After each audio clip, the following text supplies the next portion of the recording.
জামাতে যে কজনই লোককে দেখেছি, আমার কাছে একজন তো ব্যক্তিগতভাবে মনে হয়নি যে এরা যুদ্ধ অপরাধী। আর সংসদে যাচ্ছেন মুক্তিযোদ্ধা ফজলুর রহমান, তাকে নিয়ে একটা আলোচনা ছিল, কারণ তিনি মুক্তিযুদ্ধের পক্ষে তখন আসলে কেউ বলতে পারতো না, ওই সময়টা তিনি খুবই জোরালো কণ্ঠে বলতেন। তিনি জয়ী হয়ে এলেন বিশাল ব্যবধানে। অনেকেই বলছেন এটা একটা মুক্তিযোদ্ধাদের একটা জয় হয়েছে, মুক্তিযুদ্ধের জয় হয়েছে। অন্যদিকে এটিএম আজহারুল ইসলাম, যিনি মানবতা বিরোধী অপরাধে ফাঁসির দণ্ডপ্রাপ্ত আসামি ছিলেন, তিনিও খালাস হয়ে গেছেন যদিও, এবং এখন তিনিও বিশাল ব্যবধানেই তিনিও সংসদে গেছেন। আইটিএম আজহার সাহেবের সাথে আমি ছিলাম, মানে জেলখানাতে ছিলাম এবং একই রুমে ছিলাম। মানে অবাক করার ব্যাপার হলো যে নাইস ম্যান। ফার্স্ট থিং হলো যে আমি জামাতের যে কজনই লোককে দেখেছি, আমার কাছে একজন তো ব্যক্তিগতভাবে মনে হয়নি যে এরা যুদ্ধ অপরাধী।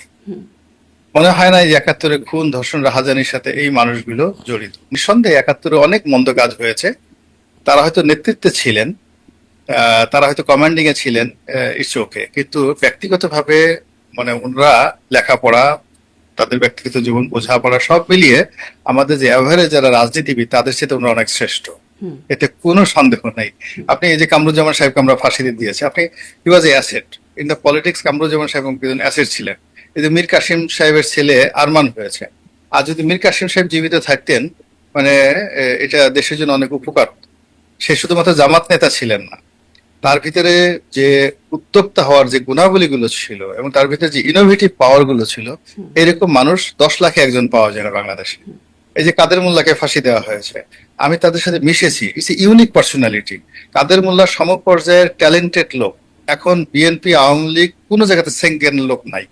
কাদের মোল্লার সামনে কলম ধরবে এখন বাংলাদেশে, আমি বলে দিতে পারি যে তার সামনে কলম ধরার মতো কামরুজ্জামান এবং কাদের মোল্লা, এই দুজনের সামনে কলম ধরবে বাংলা সাহিত্য, ইতিহাস, রাজনীতি কোনো একটা বিষয় নিয়ে বিএনপি এবং আওয়ামী লীগে প্রথম সারির একজন সিঙ্গেল নেতা নেই। এই মানুষগুলোকে আমরা মেরে ফেলেছি।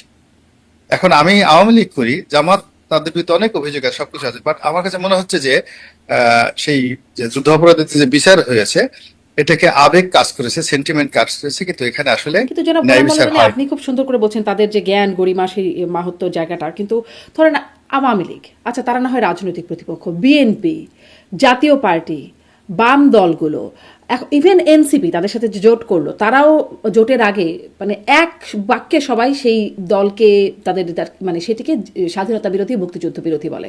আমার- মানে আমাদের সেরকম আমাদের সেটাতে দিকে কোনো কেউ কোনো এটাতে কোনো সন্দেহ জ্ঞাপন না করে না, না একরকম, এটি তো সন্দেহ হবে না। মূল ব্যাপারটা হলো আমাদের এখানে সবাই পপুলার রাজনীতি করে, সত্য কথাটা বলার সাহস জামাতেরও নেই।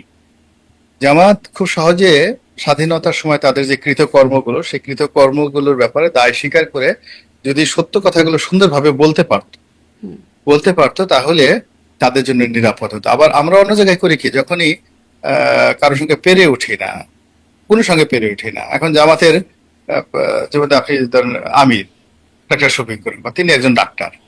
এখন এমবিবিএস ডাক্তার হওয়া তো মুখের কথা না।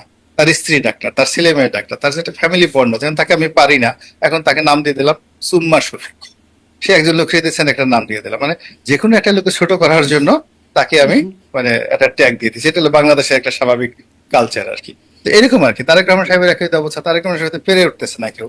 এখন বলে কি, টিনের সাদা কাউয়া তারেক আমার ট্যাস বলে একটা দিল, একটা গালি এটা লাগাই দিল। এটা বেচারা চিন্তা করেন তো। তারপর শেষে ১, ২, ৩, ৪।